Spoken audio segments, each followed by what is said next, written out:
Hello students, તો આજે આપણે ચેપ્ટર નંબર 3 નું રિવિઝન કરવાના છે. ઓલરેડી આપણે આગળના ટોપિકનું રિવિઝન જોઈ ગયા છે. આજે જ રિવિઝન કરવાના છે ઇલેક્ટ્રોલાઇસિસનું. તો આજનો ટોપિક છે ઇલેક્ટ્રોલાઇસિસ. ઓકે, તો આ જે ચેપ્ટર છે ચેપ્ટર નંબર 3 ઇલેક્ટ્રોકેમિસ્ટ્રી, એમાં આપણે બે ટાઈપના સેલ ભણવાના છે. એક છે ઇલેક્ટ્રોકેમિકલ સેલ, જે આપણે ઓલરેડી જોઈ ગયા છે, અને એક છે ઇલેક્ટ્રોલાઇટિક સેલ. ઇલેક્ટ્રોલાઇસિસ પરથી ઇલેક્ટ્રોલાઇટિક સેલ. તો જે ઇલેક્ટ્રોલાઇટિક સેલ આવે છે, ઇલેક્ટ્રોલાઇટિક સેલ, તો એનો મેઇન પ્રિન્સિપલ શું છે? તો જો ઇલેક્ટ્રોલાઇટિક સેલની વાત કરીએ તો એ જે છે એ ઇલેક્ટ્રિકલ એનર્જીનું કન્વર્ઝન કેમિકલ એનર્જીમાં કરે છે. So electrical energy is converted into chemical energy. એટલે કે જે રિએક્શન પોસિબલ ના હોય, એની જાતે થતા ના હોય, તો આપણે જો બહારથી ઇલેક્ટ્રિકલ એનર્જી સપ્લાય કરીએ તો એ રિએક્શન પોસિબલ થાય છે. ઓકે, જે ઇલેક્ટ્રોકેમિકલ સેલ હતો એનો પ્રિન્સિપલ હતો કે કેમિકલ એનર્જીનું કન્વર્ઝન ઇલેક્ટ્રિકલ એનર્જીમાં થતું હતું. વેરેસ જે ઇલેક્ટ્રોલાઇટિક સેલ છે એ ઇલેક્ટ્રિકલ એનર્જીને કેમિકલ એનર્જીમાં કન્વર્ટ કરે છે. ઓકે, હવે એકચ્યુઅલી સેલ કેવું હોય, એનું કન્સ્ટ્રક્શન કેવું હોય એની વાત કરીએ તો એક કન્ટેનર હોય. ઓકે, એક કન્ટેનર છે આપણી પાસે. કન્ટેનરની અંદર કોઈ પણ ઇલેક્ટ્રોલાઇટિક સોલ્યુશન હોય, એટલે કે કોઈ પણ ઇલેક્ટ્રોલાઇટનું સોલ્યુશન હોય. તો આ છે ઇલેક્ટ્રોલાઇટનું સોલ્યુશન. ઓકે, હવે એમાં મેટલના રોડ લઈએ આપણે. તો એક મેટલનો રોડ હોય એનોડ અને બીજો મેટલનો રોડ હોય કેથોડ. તો સપોઝ આ છે એનોડ અને આ છે કેથોડ. ઓકે, અને બીકોઝ આપણે ઇલેક્ટ્રિકલ એનર્જી સપ્લાય કરવાની છે તો આ બંને રોડને આપણે બેટરી સાથે કનેક્ટ કરીશું. ઓકે, જે સર્કિટ છે એમાં તમે એ મીટર પણ લઈ શકો છો. તો આ બની ગયો આપણો ઇલેક્ટ્રોલાઇટિક સેલ. તો ઇલેક્ટ્રોલાઇટિક સેલના કેસની અંદર આપણે ઇલેક્ટ્રિકલ એનર્જી બેટરીની હેલ્પથી સપ્લાય કરીશું અને જોઈશું કે એનોડ પર અને કેથોડ પર કઈ પ્રોડક્ટ ડિપોઝિટ થાય છે. ઓકે, એક એક્ઝામ્પલ સમજીએ. સપોઝ આપણે એનોડ જે છે એ એનોડ પર લઈએ છીએ ઇમ્પ્યોર કોપરનો રોડ, ઇમ્પ્યોર કોપર, અને કેથોડ પર લઈએ છીએ ઓલરેડી પ્યોર થયેલો કોપર. ઓકે, અને જે ઇલેક્ટ્રોલાઇટનું સોલ્યુશન છે એમાં સપોઝ લઈ લઈએ આપણે CuSO4, કોપર સલ્ફેટનું સોલ્યુશન. હવે આપણે જો આ ઇલેક્ટ્રોલાઇટિક સેલમાંથી ઇલેક્ટ્રિકલ એનર્જી સપ્લાય કરીએ તો ઇલેક્ટ્રિકલ એનર્જી સપ્લાય થવાથી થશે શું? તો એઝ વી નો કે એનોડ પર ઓલવેઝ ઓક્સિડેશન થાય અને કેથોડ પર ઓલવેઝ રિડક્શન થાય. અહીંયા એનોડ ને કેથોડનો જે ચાર્જ છે એ ઇલેક્ટ્રોકેમિકલ સેલ કરતા અલગ છે. અહીંયા કેથોડ જે છે એ નેગેટિવલી ચાર્જ છે અને એનોડ જે છે એ પોઝિટિવલી ચાર્જ છે. આ યાદ રાખજો. જેનું સિમ્બોલિક રિપ્રેઝન્ટેશન છે એ ઇલેક્ટ્રોકેમિકલ સેલ કરતા અલગ છે. ઓકે, હવે એનોડ પર શું થશે અને કેથોડ પર શું થશે એની વાત કરીએ તો એનોડ પર આપણને ખબર છે કે ઓલવેઝ ઓક્સિડેશન થાય, અને ઓક્સિડેશન થવાથી જે ઇમ્પ્યોર કોપર જે છે એનું ઓક્સિડેશન થશે, એક મતલબ એ ઇલેક્ટ્રોન ડોનેટ કરશે. તો કોપર ઇલેક્ટ્રોન ડોનેટ કરે છે અને કોપર બે ઇલેક્ટ્રોન ડોનેટ કરી Cu+2 આયન્સ જનરેટ કરે છે. તો અહીંયા બની ગયા Cu+2. હવે આ જે Cu+2 આયન્સ એનોડ પરથી ગયા એ જશે સોલ્યુશનમાં. સોલ્યુશનમાં આ જે Cu+2 આયન જે છે ટુવર્ડ્સ કેથોડ જશે, અને કેથોડ પર આપણને બધાને ખબર છે કે રિડક્શન થશે. તો કેથોડ પર જે Cu+2 આયન જે છે એ ઇલેક્ટ્રોન ગેઇન કરશે અને એ ઇલેક્ટ્રોન ગેઇન કરીને બનાવશે કોપર મેટલ, અને કોપર ડિપોઝિટ થશે કેથોડ પર. તો ધીમે ધીમે થશે શું? 1 by 1 એનોડ પરથી કોપરના એટમ ઇલેક્ટ્રોન ડોનેટ કરશે. એ ઇલેક્ટ્રોન સર્કિટમાં જશે ફ્રોમ એનોડ ટુ કેથોડ, એટલે કે એનોડ પર ઓક્સિડેશન થયું. હવે જે Cu+2 આયન જનરેટ થયા એ Cu+2 આયન કેથોડ પર જઈને એનું રિડક્શન થશે, એટલે કે ઇલેક્ટ્રોન ગેઇન કરશે અને કોપર ડિપોઝિટ થશે. એટલે 1 by 1 બધા કોપરના એટમ્સ કેથોડ પર ડિપોઝિટ થયા. એટલે આપણે એવું કહી શકીએ કે કોપરનું થયું પ્યુરિફિકેશન, કારણ કે કોપરના એટમ્સ એકલા જ જે છે એ ધીમે ધીમે ડિપોઝિટ થયા કેથોડ ઉપર. એટલે જે ઇમ્પ્યોર કોપર હતું એમાં જે ઇમ્પ્યુરિટી હતી એ છેલ્લે વધી જશે એનોડ પર, અને જે ઇમ્પ્યુરિટી છેલ્લે એનોડ પર વધે છે એને આપણે કહીએ છીએ એનોડ મડ. તો આ રીતે આપણે કોઈ પણ ઇમ્પ્યોર મેટલ છે એને આ રીતે પ્યુરિફાઈ કરી શકીએ. તો આ એક એક્ઝામ્પલ હતું ઇલેક્ટ્રોલાઇટિક સેલનું. હવે ઇલેક્ટ્રોલાઇટિક સેલનું બીજું ઇમ્પોર્ટન્સ શું છે? તો પહેલું ઇમ્પોર્ટન્સ તો આપણને ખબર પડી ગઈ કે કોઈ પણ ઇમ્પ્યોર મેટલ હોય એને પ્યુરિફાઈ કરી હોય તો ઇલેક્ટ્રોલાઇટિક સેલની હેલ્પથી આપણે કરી શકીએ. બીજું એનું ઇમ્પોર્ટન્સ શું છે? તો બીજું ઇમ્પોર્ટન્સ છે કે કોઈ પણ મેટલ પર, સપોઝ સિલ્વર પર આપણે ગોલ્ડનું કવર કરવું છે તો એને ગેલ્વેનાઇઝિંગ કરવા માટે પણ આપણે એ યુઝ કરી શકીએ છીએ. તો ફોર ગેલ્વેનાઇઝિંગ પર્પઝ, રાઈટ. તો ઇલેક્ટ્રોલાઇટિક સેલ આ રીતે ડિફરન્ટ વેમાં યુઝ થાય છે. તો આ હતી બેઝિક ઇલેક્ટ્રોલાઇટિક સેલની વાત. ઇલેક્ટ્રોલાઇસિસ શું છે, ઇલેક્ટ્રોલાઇટિક સેલ કોને કહેવાય, કેવી રીતે વર્ક કરે છે, એનોડ પર શું રિએક્શન હોય, કેથોડ પર શું રિએક્શન હોય, એનો યુઝફુલ શું છે એ આપણે ડિસ્કસ કર્યું. હવે ઇલેક્ટ્રોલાઇટિક સેલના કેસમાં જો આપણે બે લોની વાત ના કરીએ તો ઇલેક્ટ્રોલાઇસિસ અધૂરું છે. તો બે લો ભણવા જરૂરી છે, અને બે લો ઇમ્પોર્ટન્ટ છે કે લો આવડે તો જ એના પરથી ન્યુમેરિકલ્સ આપણને આવડે. તો જોઈએ કયા બે લો છે.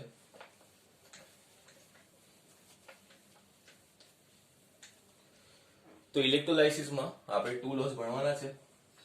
એક ફેરાડેસ ફર્સ્ટ લો અને સેકન્ડ લો. બે લો આપણે ભણવાના છે. હવે વાત કરીશું first law of Faraday. First law, ફેરાડેનો ફર્સ્ટ લો.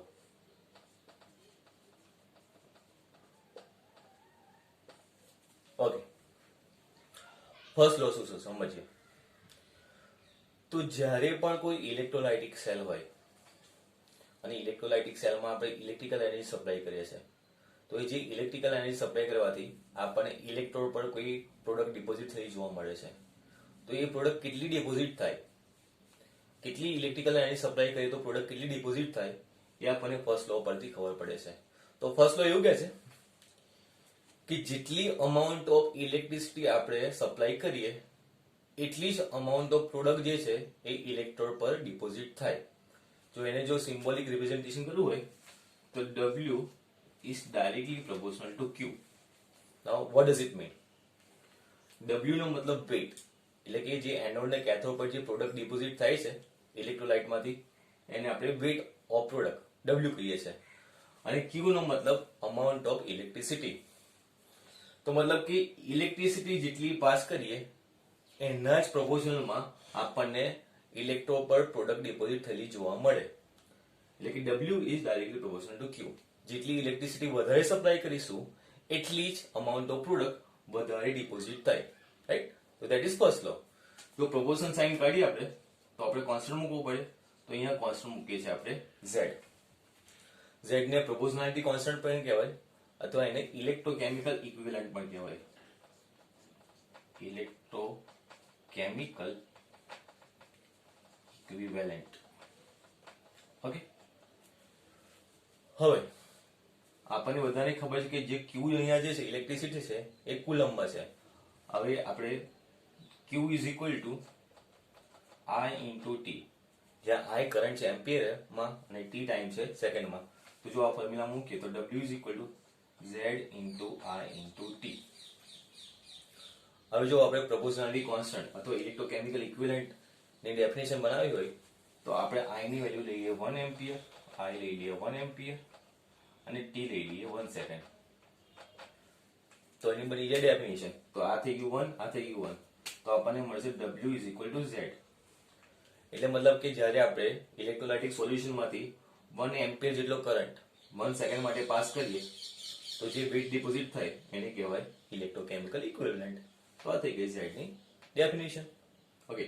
તો આ છે ફેરાડેસ ફર્સ્ટ લો. હવે ફેરાડેનો સેકન્ડ લો જોઈએ. Second law of Faraday.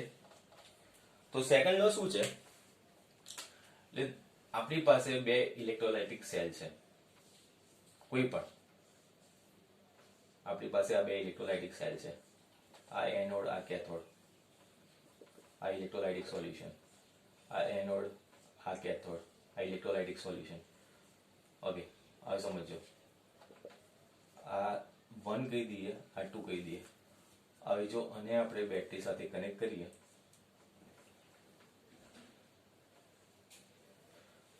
તો તમે જોઈ શકો કે બે ઇલેક્ટ્રોલાઇટિક સેલને આપણે સિરીઝમાં કનેક્ટ કરેલા છે.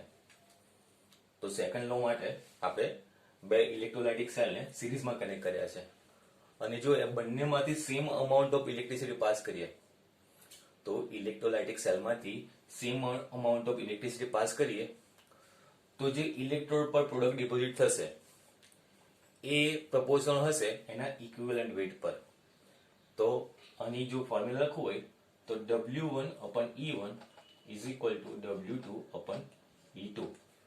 એટલે કે અહીંયા જે વેઇટ ડિપોઝિટ થશે એમાં જે ઇલેક્ટ્રોલાઇટ છે એના ઇક્વિવેલન્ટ વેઇટ પર ડિપેન્ડ કરે છે. અહીંયા જે વેઇટ ડિપોઝિટ થશે ઇલેક્ટ્રોલાઇટનું એના ઇક્વિવેલન્ટ વેઇટ પર ડિપેન્ડ કરે. W1/E1 is equal to W2/E2. હવે ક્વેશ્ચન થાય વોટ ઇઝ ઇક્વિવેલન્ટ વેઇટ. તો અહીંયા W છે જે પ્રોડક્ટ ડિપોઝિટ થાય છે એની અમાઉન્ટ, અને E1 છે આનું ઇક્વિવેલન્ટ વેઇટ, અહીંયા જે ઇલેક્ટ્રોલાઇટ હશે, અને 2 નું ઇક્વિવેલન્ટ વેઇટ અહીંયા જે ઇલેક્ટ્રોલાઇટ હશે એનું. હવે વોટ ઇઝ ઇક્વિવેલન્ટ વેઇટ. તો અહીંયા ક્વેશ્ચન થાય છે ઇક્વિવેલન્ટ વેઇટ એટલે શું.